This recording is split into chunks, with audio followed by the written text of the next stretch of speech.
I had 2 cranial aneurysms and a major pulmonary embolism. My bill in those days was about $700-some-thousand. It'd be well over $1 million if it happened now. I don't care how well off you are. Without insurance, Barbara, with catastrophic results, you lose every single thing your family has had. And folks, the reason I mention these things is, it's not that we can't afford to do some of the things that the public needs done. It's that our priorities are backwards. Our priorities. My dad used to say, don't tell me what you value. Show me your budget. I will tell you what you value. Show me your budget. I will tell you what you value. Yep. So ladies and gentlemen, to have the flexibility to deal with these things we'll talk about in a little bit, from healthcare to energy to education, we've got to end this war. Secondly, in order to be able to regain our place in the world, to be able to lead this world again, we have to settle what the rest of the world looks at as an incredible debacle. An incredible debacle. Look, ladies and gentlemen, this president took us to war unnecessarily. He took us to war without sufficient number of forces. He sent the forces to war without the adequate protection. He's brought the wounded home without adequate care. And most of all, he went to war with no plan. No plan. And this measure of his failure can be measured in the blood and treasure we have shed. 3,500, as of this morning, 56 dead. Almost 26,000 wounded. As I'm told, more amputees on a per capita basis than any war since the Civil War. More severe head trauma injuries than even occurred in World War II. And a price tag thus far that's committed $1 trillion, $400 billion. And guess what? None of us are paying for, but that beautiful young boy is going to pay for it. Because we didn't even have the courage to pay for what we were doing. This has been the most outrageous exercise of the power of the United States, in my view, in the history of the United States. It is the most single, serious foreign policy debacle this country is engaged in.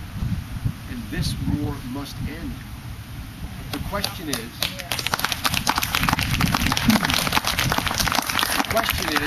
how? How? Everybody in both political parties argues what? They say there is no military solution, only what? Political solution. Everybody says that. Democrats running for president, Republicans running for president, and the president says that. Well, have you asked yourself the rhetorical question? Why has not a single candidate in either political party, except me, put forward a plan for a political solution? And they say, oh no, I've heard other candidates say they have a plan. Ask yourself the question, what is the political solution? Every other candidate in both parties has tactical answers to how to proceed. But they're all based upon a fundamentally flawed strategic premise. The president says, escalate our forces, ramp them up. For what reason? To provide breathing room, remember? Breathing room. Breathing room for what? To allow the warring factions in Iraq to get together, get a unitary government, and settle their differences. What do the Democrats say? And I love them all. What do they say? They say either cap, cut, move, change. What purpose? To force the Iraqis to come to grips with their problem so that they will what? Form a unitary government and settle things. Ladies and gentlemen, not in the lifetime of anyone in this yard, including that lovely little boy, is there going to be a strong central government in Baghdad that has the confidence of all the people in Iraq. It ain't going to happen. And I've been saying it for 5 years. Now here's the deal. Past is prologue. Never in all of modern history of the nation state the last 400 years has there been a circumstance where there's been a self-sustaining cycle of sectarian violence that is stopped in any other one of 4 ways. 1, a major superpower occupies the country for a generation or more. Well, that is not in our DNA. We are not the Ottoman Empire. We are not the British Empire. That is not an available option. The second option that's applied is you pick a side. You pick the Sunnis or the Shia, the Kurds, and you help wipe out the rest. That is not only immoral, but it would take years and it would ignite a Sunni Shia revolution that would spread from the Mediterranean to the Himalayas. A 700-year-old divide. The third option that's been available, which would be the ultimate irony for the United States, is you install a dictator. Wouldn't that be the ultimate irony? Seriously, that's history.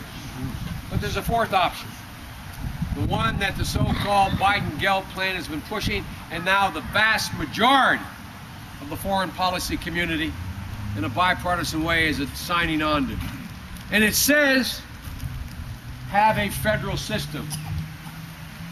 Define the borders, have a limited central government with power over those borders, power over an army, and the distribution of resources, but give the warring factions control over the fabric of their daily lives, their own local police forces, their own laws relating to religion, education, divorce. That's the only other way it's ever worked. And it's not just historical fact. Look at next door in Bosnia. What has happened? There has been more sectarian violence from Vlad the Impaler to Milosevic in the Balkans than in the 5,000-year history of what we now call Iraq. What did we do there? I was deeply involved with that policy. We had a thing called the Dayton Accords. What were they all about? We brought in the Russians, the French, the Europeans.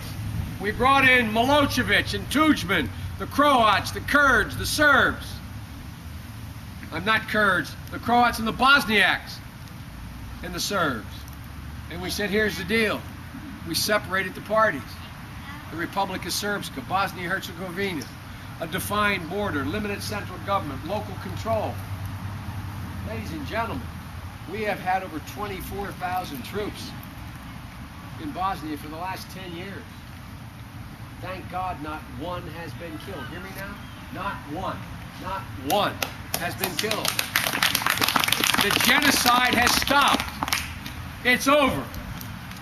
And although there are difficult times, they're now amending their constitution to become part of Europe. Ladies and gentlemen, what's going to happen here if we don't change course quickly is Iraq's not going to divide up into 3 countries. It's going to splinter into 10. You're going to watch this break along tribal lines. You're going to see 5 Shia militia. You're going to see at least 3 Sunni militia. And you're going to see possibly the Kurds split, declare independence, and Turkey go to war against them because there's 4 million Kurds in the Eastern Mountains. So folks, that means a regional war. That means a war well beyond what we're facing now. So it's about time we stop pushing a rope here. The Iraqi constitution calls for what I'm calling for. I've been there 7 times. I met with every one of these sectional leaders. They're starting to figure it out. But it takes international leadership because we've lost our credibility. We've lost our credibility. And that's why, and I'll end with this, that's why 3 Mondays ago, I did something which some of you will think is presumptuous. I asked for a meeting personally as chairman of the Foreign Relations Committee with the permanent 5 members of the United Nations Security Council. They met with me privately for about 2 hours. I asked them the following question. I said, if our president or our president and I came to you and said, would you convene an international conference on Iraq